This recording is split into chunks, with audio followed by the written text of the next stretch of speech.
One of the things that I treasure is that it started with a mantra early on of safety, security is absolutely primary to our mission. And that's an inbred part of our culture, which has remained in the 40 years since.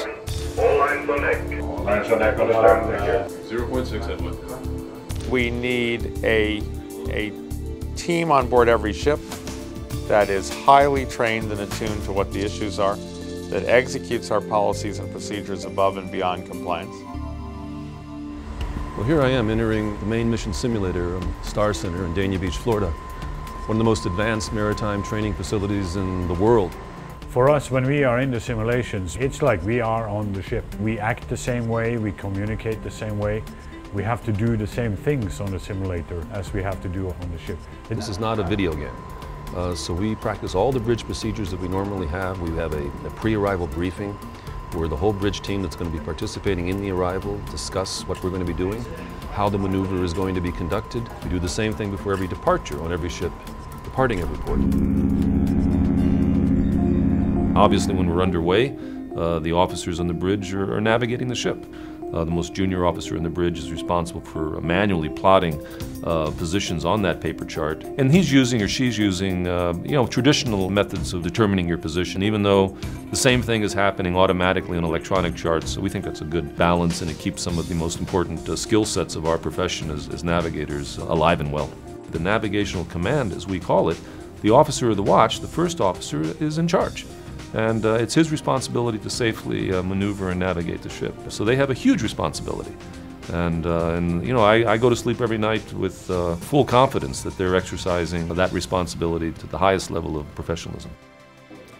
The most important thing you can do is to prevent a problem ever from happening in the first place. The ship is built, designed so that it can operate safely. It's also built to be able to handle any problems if you have a fire, if you have a collision, if you have any of those problems. But the first thing you need to do is don't have those problems in the first place, and that's where the people in the operation come in. But that comes from the mindset of the company. There is an international framework for construction of vessels. This is known as the Safety of Life at Sea regulations, or international IMO regulations.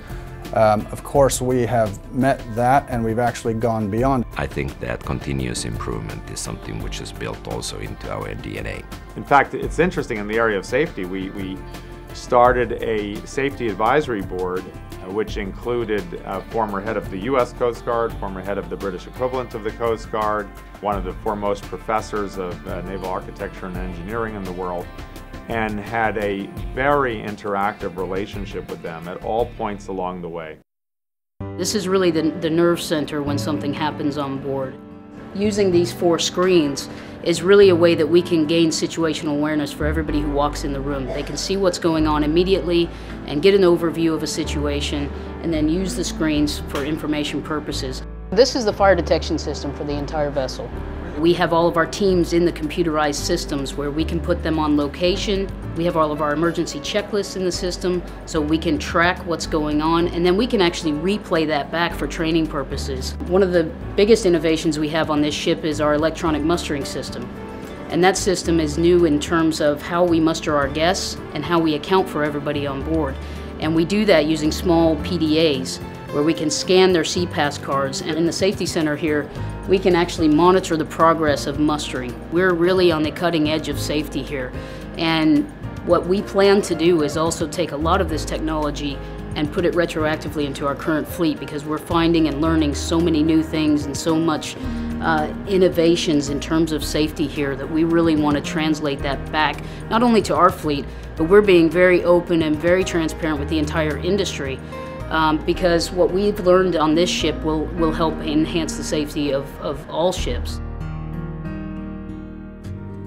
Safety and security are our highest priority. Through our highly skilled and trained safety and security officers who use innovative strategies and state-of-the-art technology, we meet or exceed all safety and security regulations and standards. I think cruise ships are remarkably safe places to be. I think it's well documented that the safest vacation you could possibly take is on a cruise ship.